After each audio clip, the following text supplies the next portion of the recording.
हाँ भाई, कौन कह रहा था कि बाबर आजम को कैप्टनसी नहीं आती? कौन कह रहा था कि बाबर आजम टेस्ट कैप्टन बनने के लायक नहीं है? भाईजान, आज के मैच और इस सीरीज के स्पेशली जो चौथे तीसरे दिन बाबर आजम ने जो है वो डिक्लेयर नहीं करा और चौथे दिन के सिर्फ 2 ओवर बैटिंग करने के बाद डिक्लेयर कर दिया। उसके पीछे की जो लॉजिक थी या चीज़ थी वो आप लोगों को पता भी है। मेरा नहीं ख्याल बहुत सारे लोगों को पता होगा। इस पॉडकास्ट में मैं आपको इस बारे में भी बताऊंगा कि क्यों बाबर आजम ने तीसरे दिन जो है वो डिक्लेयर नहीं करा और चौथे दिन आके सिर्फ 2 ओवर खेलने के बाद डिक्लेयर क्यों करा। भाई, इसके पीछे भी एक बहुत बड़ा रीज़न है। तो चलिए शुरू करते हैं आज का अपना पॉडकास्ट। मेरा नाम है फहद इकबाल और आप देख रहे हैं एक्स्ट्रा कवर। जी भाईजान, तो पाकिस्तान ने दूसरे टेस्ट मैच में एक इनिंग 222 रन से श्रीलंका को शिकस्त देकर अपना highest margin in test wins away out of the home record कर लिया। श्रीलंका के लिए अपने होम पर इतना ख़तरनाक तरीके से हारना या इतनी जलालत से हारना पहली बार हुआ है। It's the record right now. बहुत सारे रिकॉर्ड टूटे हैं सेकंड टेस्ट मैच में या इन 2 टेस्ट मैचेस की सीरीज़ के अंदर। पाकिस्तान और श्रीलंका के बहुत रिकॉर्ड्स टूटे हैं। Thank you so very much Saud Shakeel साहब, thank you so very much Abdullah Shafique साहब, और साथ ही साथ हमारे बॉलर्स नोमान अली। इफ्तिखार चाचा is not my best friend any more, Nomi चाचा इज़ माई बेस्ट फ्रेंड। मैं तो यही कहूँगा कि भाई नोमान अली ने जो बॉलिंग करी है, पहली मैच की दोनों इनिंग्स के अंदर कोई इतना ख़ास बॉलिंग नहीं करी थी, सही है 2-3 विकेटें ले ली थी। दूसरे मैच की पहली इनिंग में विकेट लेस थे, लेकिन भाई जैसे ही दूसरे मैच की दूसरी इनिंग श्रीलंका की शुरू हुई तो ऐसा लग रहा था कि नोमान अली, पता नहीं उनमें शेन वॉन या मुटाया मुरलीधरन की रूह आ गई है और उनको कोई खेल ही नहीं पा रहा। भाई, जिस जगह बॉल फेंक रहे हैं बैट्समैन खुद खिंचे चले आ रहे हैं और आउट हुए जा रहे हैं कि भाई हमें आउट कर दो, पहले हमें आउट कर दो। और एंड में आके नसीम शाह ने जो फिर उसके बाद तबाही मचाई है, जो रिवर्स स्विंग की उन्होंने जो है वो बॉलिंग करी है, बहुत चांसेस दिए। 10 ओवर का स्पेल था उनका कंटिन्यूसली रिवर्स स्विंग करते हुए, देखने के लायक था। कुछ बॉलर्स ऐसे होते हैं जो कि बहुत लीथल हो जाते हैं जब बॉल पुराना होना शुरू होता है, and I think Naseem Shah is one of them. Red ball हो वाइट बॉल हो, इस लड़के ने प्रूव कर दिया है कि इस वक्त पाकिस्तान में एक कंप्लीट बॉलर जो कि red ball white ball T20 one day हो या डेथ में बॉलिंग करानी हो, ओपनिंग स्पेल करना हो, मिडिल ओवर में आके जो है वो विकेटें निकालनी हो, या टेस्ट मैचेस में एक रफ बॉल के साथ रिवर्स स्विंग करना हो, ये लड़का भाई सब कुछ कर सकता है। अफगानिस्तान के खिलाफ छक्के इसने मारे, फील्डिंग लड़के की तेज़ है, बैटिंग के अंदर इसकी बैटिंग की वजह से सऊद शकील का 200 हुआ, बाबर आजम का 100 हुआ था इससे पहले श्रीलंका में। उसके बाद बहुत सारी ऐसी अफगानिस्तान के खिलाफ जो इनकी 2 छक्के थे। भाई नसीम शाह तो कंप्लीट पैकेज बनता जा रहा है पाकिस्तान के लिए। बहरहाल भाई, मैं आपको मैच के हवाले से बताऊं, पाकिस्तान ने पहली इनिंग में, मैंने आपको इससे पहले वाले एक पॉडकास्ट के अंदर बताया था, 166 रन के ऊपर बड़ी चीपली आउट कर दिया था। बेहतरीन बॉलिंग कराई थी। अबरार अहमद, नसीम शाह रन आउट हुए थे और 2 रन आउट करे थे शान मसूद ने और एक शाहीन शाह अफरीदी की विकेट। उसके बाद पाकिस्तानी बैट्समैन ने क्या ताबड़तोड़ बैटिंग करी है। आगा सलमान 132, इसके अलावा अब्दुल्ला शफीक 201 रन। भाई बॉलिंग करा करा के प्रभत जयसूर्या ने 50 से 60 ओवर करा लिए। करा करा के उनके तो कंधे में दर्द हो गया था। क्लियर नज़र आ रहा था कि वो थक चुके हैं और बिल्कुल भी उनकी जान नहीं है बॉल के अंदर। स्टिल ऑब्वियसली अब्दुल्ला शफीक भी थक चुके थे, तो आखिरकार उनकी विकेट वो तेज़ खेलने के चक्कर में वो आउट हो गए। लेकिन भाई पाकिस्तानी प्लेयर्स ने जो बैटिंग करी है, जिस तरीके से अटैक भी करा, जिस जगह पे अटैक की ज़रूरत थी, रन रेट भी अच्छा चल रहा था। तो इस वक्त क्रिक इन्फो जो कि दुनिया की one of the biggest website है, ESPN क्रिक इन्फो, उसके ऊपर भी बैस बॉल लगे हुए थे। अब पाक बॉल की बात हो रही है कि भाई पाकिस्तान ने क्या खेला है, क्या बेहतरीन तरीके से कहीं पर अटैक करा है, कहीं पर डिफेंड भी करा है। बॉलिंग के अंदर बिल्कुल बेहतरीन तरीके से बैट्समैनों के ऊपर चढ़ के आए हुए थे। फील्डिंग के अंदर outstanding fielding in both of the test matches. तो भैया मैं आपको इस मैच के अंदर जो भी हमारे रिकॉर्ड्स बने हैं वो बताता हूँ। सबसे पहला रिकॉर्ड 2 टेस्ट मैचेस का बता रहा हूँ। तो सबसे पहला रिकॉर्ड कि भाई शाहीन शाह अफरीदी की 100 विकेटें मुकम्मल हो गई। जी हाँ दोस्तों, शाहीन शाह अफरीदी ने अपनी 100 विकेटें टेस्ट मैचेस में मुकम्मल कर ली और पाकिस्तान की तरफ से पिछले आई थिंक लास्ट जो प्लेयर था जिसने, फास्ट बॉलर ऐसा था जिसने 100 विकेटें मुकम्मल करी थी, वो थे मोहम्मद आमिर और मोहम्मद आसिफ। उसके बाद अब कोई ऐसा फास्ट बॉलर हमारे पास आया जिसने 100 विकेटें ली। इसके अलावा दूसरा रिकॉर्ड अब्दुल्ला शफीक ने अपने 1000 रन पूरे किए। सही है, ये सारे रिकॉर्ड्स बने पहले इनिंग, पहले टेस्ट मैच में। तीसरा रिकॉर्ड सरफराज अहमद पाकिस्तान के हाईएस्ट रन गेटर बन चुके हैं टेस्ट मैचेस में।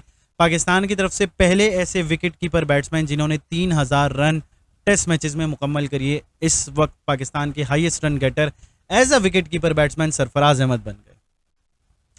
अच्छा, इसके अलावा और एक और रिकॉर्ड के भाई सऊद शकील पाकिस्तान की तरफ से पहले ऐसे बैट्समैन बन गए जिन्होंने श्रीलंका में जाके 200 मारी। उसके बाद पहला टेस्ट मैच हम जीत गए। दूसरे टेस्ट मैचेस में जो रिकॉर्ड बने उसके अंदर अब्दुल्ला शफीक 200 मारे पाकिस्तान की तरफ से, बल्कि किसी भी टीम की तरफ से वाहिद ऐसे बैट्समैन, ऐसे ओपनिंग बैट्समैन जिन्होंने कोलंबो में डबल 100 मारी हो। पाकिस्तान की तरफ से तीसरे यंगेस्ट प्लेयर बन गए जिन्होंने डबल सेंचुरी मारी हो। अच्छा, उसके अलावा नोमान अली ने 7 विकेटें ली, जो कि किसी भी बॉलर की जो कि पाकिस्तान की तरफ से किसी अवे टेस्ट मैचेस में गया है, किसी और मुल्क में खेलने के लिए गया हुआ है, उसने अपने बेस्ट बॉलिंग फिगर्स लिए। किसी भी पाकिस्तानी बॉलर का अवे टेस्ट मैचेस के अंदर, पाकिस्तान से बाहर टेस्ट मैचेस में बेस्ट बॉलिंग फिगर्स।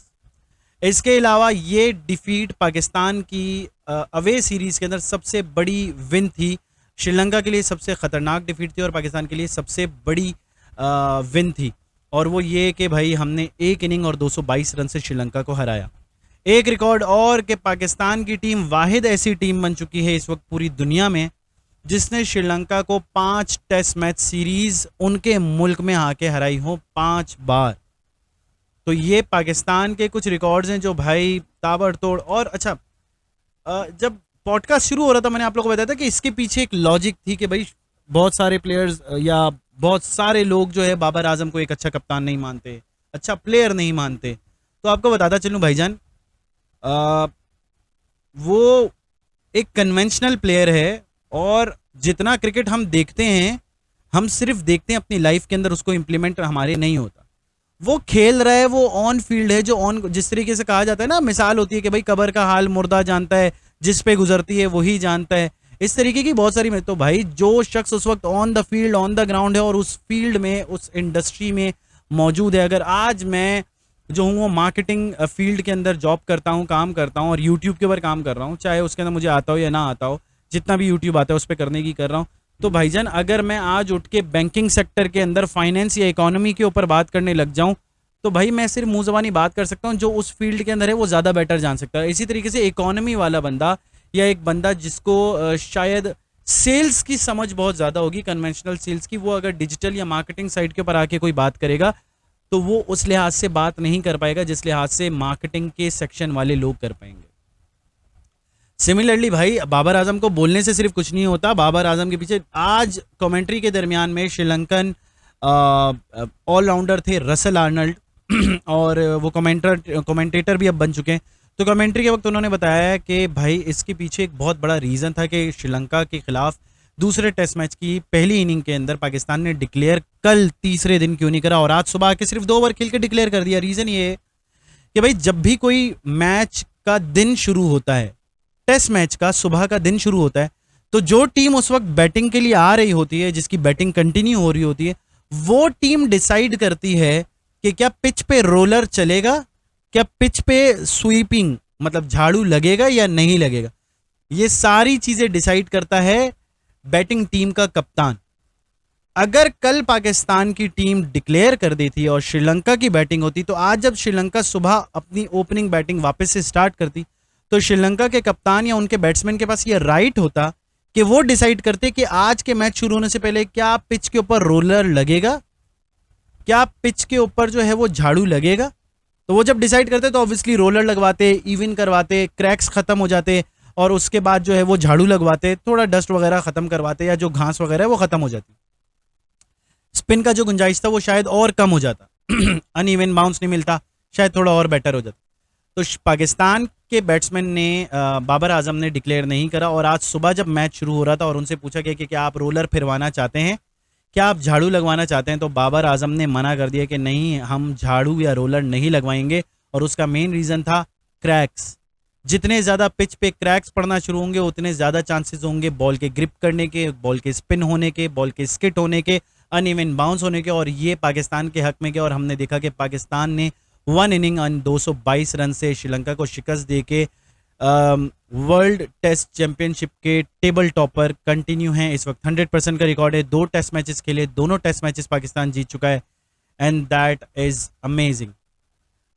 तो पाकिस्तान के इस सेकंड टेस्ट मैच के अंदर आपके पास ट्रम्प कार्ड या वैसे ही सारे प्लेयरों ने अच्छा खेला। Abdullah Shafique 201 run, Nauman Ali 7 wicket second inning के अंदर। पहली इनिंग के अंदर अबरार अहमद, नसीम शाह दोनों ने विकेट ली। नसीम शाह ने दूसरी इनिंग में भी 3 विकेट ली और लगातार 3 बोल्ड करे, बॉलिंग अमेजिंग करी। इसके अलावा आगा सलमान ने 132 रन बनाए।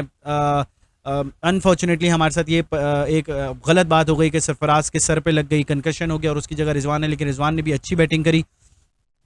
तो ओवरऑल पाकिस्तान के सेकंड टेस्ट मैच के पहले टेस्ट मैच में जो मैन ऑफ द मैच थे that was Saud Shakeel. Second test match के मैन ऑफ द मैच बने आपके अब्दुल्ला शफीक। लेकिन overall man of the series very well deserved Agha Ali Salman. Agha Ali Salman साहब ने बेहतरीन किस्म की बैटिंग बॉलिंग करी, जिसके अंदर उन्होंने 221 रन बनाए इस वक्त पूरे सीरीज के अंदर।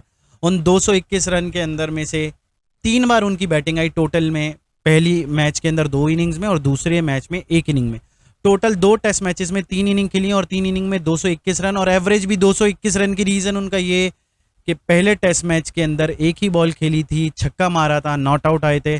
दूसरे मैच के अंदर वो लोग 132 पे खड़े थे, पाकिस्तान के कप्तान बाबर आजम ने डिक्लेयर कर दिया तो नॉट आउट आए। सिर्फ पहले टेस्ट मैच की पहली इनिंग ऐसी थी जिसमें वो आउट हुए थे कुशल मेंडिस की बॉल के ऊपर।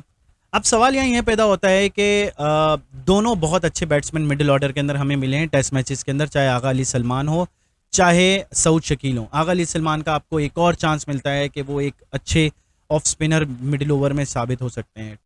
T20 में उन्हें हम खिलवा चुके हैं आगा अली सलमान को, सऊद शकील को हम 5 वनडे खिला चुके हैं। तो क्या एशिया कप और T20 वर्ल्ड कप का हिस्सा बनेंगे, ये एक सवालिया निशान है।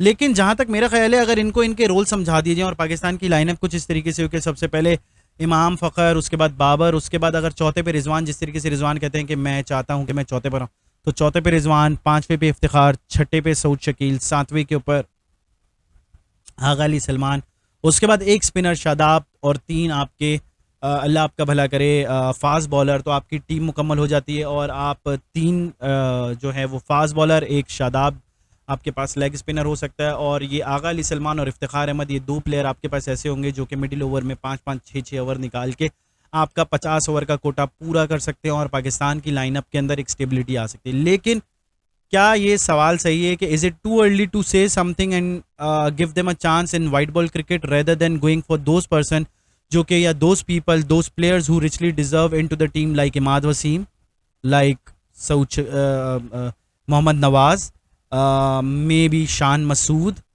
अब्दुल्ला शफीक, ये कुछ Kamran Ghulam, Haris Sohail. We have many options in the middle overs as well. कुछ लोगों ने मेरे वीडियो पे कमेंट करके आसिफ अली का नाम भी लिया है, या अगर आप देखें तो हमारे लेफ्ट आर्म बैट्समैन जो थे, जो खुशदिल शाह, जो कि T20 में हमारे फिनिशर का किरदार अदा करने की कोशिश उनको दिया था रोल, बट वो अदा नहीं कर पाया अनफॉर्चुनेटली। तो क्या हम खुशदिल शाह को लेकर आएंगे? तो हमारे पास अब ऑप्शंस अल्हम्दुलिल्लाह आ गए। किसी ज़माने में हमारे पास मिडिल ऑर्डर के अंदर ऑप्शंस नहीं थे, लेकिन आज हमारे पास ऑप्शंस आ गए। बट क्या हम टेस्ट मैचेस की परफॉर्मेंस की बेस के ऊपर क्या एक प्लेयर को वनडे स्क्वाड में लेकर आएंगे? लेकिन ये हिस्ट्री रही है पाकिस्तान क्रिकेट बोर्ड की कि हमने T20 की बेसिस के ऊपर भी वनडे स्क्वाड का अनाउंसमेंट करा है। PSL की परफॉर्मेंस की बेसिस के ऊपर एक पाकिस्तान की टीम के अंदर आने वाला प्लेयर बन जाता है। T20 लीग्स की परफॉर्मेंस की बेसिस के ऊपर एक बंदा टेस्ट मैचेस में भी बाज़ औक़ात जगह बना लेता है। और तो क्या इसी हिस्ट्री को पाकिस्तानी क्रिकेट बोर्ड रिपीट करेगा, सिलेक्शन कमेटी रिपीट करेगी? क्या अब टेस्ट मैच सीरीज की परफॉर्मेंस की बेस के ऊपर कोई एक प्लेयर को वनडे में शामिल किया जाएगा? It's too early to say anything. और राइट नाउ अब हमें ये भी नहीं पता कि हमारे सिलेक्शन कमेटी के चेयरमैन होते कौन है। रूमर्स आ रहे हैं मोहम्मद हफीज़ बन रहे हैं, मोहम्मद हफीज़ बन रहे हैं, तो कुछ लोग ये भी कह रहे हैं कि मोहम्मद हफीज़ चाहते, हमेशा से उनका कहना, हमेशा बयान उनका रहा है कि हमें मिडिल ओवर के अंदर जो है वो एक एक्सपीरियंस प्लेयर की ज़रूरत है, और वो शुएब मलिक में वो एक्सपीरियंस देखते हैं। तो क्या शुएब मलिक की वापसी होगी एशियन कप या वर्ल्ड कप के लिए? क्या मलिक आएंगे? शुएब मलिक से एक्सपीरियंस भी मिलेगा मिडिल ओवर में, बैट्समैन भी अच्छे हैं, फील्ड मिडिल ओवर में आके बैटिंग भी अच्छी करते हैं, हिटिंग भी कर सकते हैं, और इसके अलावा 2 4 5 6 ओवर भी उनसे बॉलिंग भी करवाई जा सकती है। And fielding as usual Malik is very reliable in fielding, a very good fielder, dive मार सकते हैं, ग्राउंड फील्डिंग बहुत अच्छी है, इस एज के अंदर भी बेहतरीन फिट हैं, रनिंग बेहतरीन है, तेज़ रनिंग करते हैं, कैचेस बहुत अच्छे लेते हैं, ऊंचे से ऊंचा कैच हो, हार्ड से हार्ड कैच हो, he is very good in that as well. So you never know. तो आई थिंक ऑप्शंस बहुत आ चुके हैं, एंड लेट्स सी कि पाकिस्तान की टीम क्या अनाउंसमेंट होती है। सबसे पहले तो हमें ये वेट करना है कि हमारे चेयरमैन सिलेक्शन कमेटी के बनते कौन है, उसके बाद सेकंड वेट ये होगा कि अब स्क्वाड का अनाउंसमेंट होगा। But still congratulations to Pakistan team के भाई, पाकिस्तान टीम ने जो है वो वर्ल्ड टेस्ट चैंपियनशिप में टॉप पोजीशन हासिल करी है और 2-0 से वाइट वॉश किया है श्रीलंका को उनके अपने मैदान के अंदर। इसी के साथ करते हैं अपना पॉडकास्ट एंड। अपना बहुत सारा ख्याल रखिएगा, मेरे चैनल को लाइक शेयर एंड सब्सक्राइब करना ना भूलिएगा। कमेंट के अंदर लाजमी बताइएगा कि क्या अगर ये सलमान, सऊद, शकील या मिडिल ऑर्डर के अंदर आप टोटल 4 बैट्समैन, अगर आप टॉप 3 को हटा दो, बाबर आजम के बाद चौथा, पांचवा, छठा, ये 3 बैट्समैन पाकिस्तान की टीम में आप लोग कौन देखना चाहते हैं, इसके ऊपर लाजमी कमेंट करके बताइएगा। ख्याल रखिएगा अपना। अल्लाह हाफिज़।